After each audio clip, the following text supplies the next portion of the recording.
Premier ministre, chef du gouvernement, professeur Daniel Onaondo, représentait le président de la République aux manifestations liées au 25e anniversaire du protocole de Brazzaville pour la paix en Afrique australe.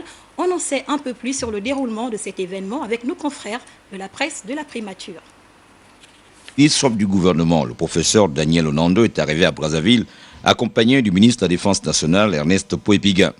Accueil terminé, place au Palais des Congrès pour les festivités liées au 25e anniversaire du protocole de Brazzaville pour la paix en Afrique australe, couplé avec le 23e anniversaire de la libération de Nelson Mandela. Aux côtés de chefs d'État de l'Afrique du Sud, du Togo et de Sao Tomé et Principe, la présence remarquable du Premier ministre gabonais représentant le président de la République, Ali Bongo Ondimba. Après l'allocution de bienvenue par le maire de Brazzaville, les travaux étaient ouverts par le président congolais Denis Sassou Nguesso et d'entrée, le rappel historique s'imposait. C'était le 13 décembre 1988. Un grand jour, un beau jour, un jour mémorable au cours duquel fut en réalité scellé le destin de la nouvelle Afrique australe à travers un acte historique et fondateur. Le protocole de Brazzaville sur la paix en Afrique australe. Ce fut l'épilogue d'interminables et difficiles négociations entre l'Afrique du Sud, l'Angola et Cuba, sous la médiation des États-Unis d'Amérique et l'hospitalité active du Congo.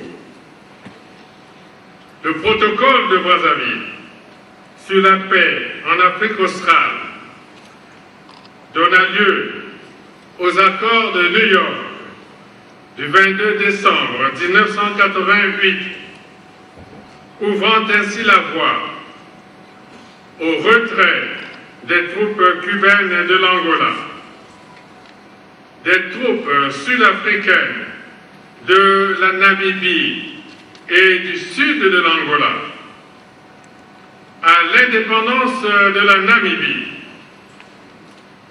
à la libération de Nelson Mandela et à l'avènement d'une nouvelle Afrique du Sud, nation arc-en-ciel.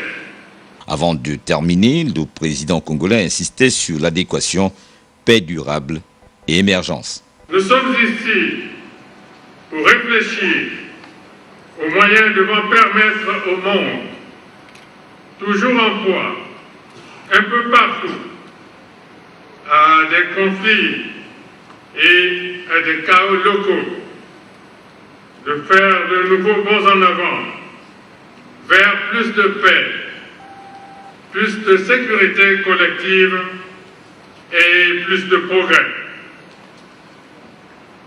L'Afrique, nous le savons tous, est au centre de toutes les attentions. Elle est au centre de toutes les convoitises. Sa croissance économique, sa jeunesse créative et si prometteuse, sa culture millénaire font de notre continent une nouvelle puissance émergente. Mais pour que cela soit durable,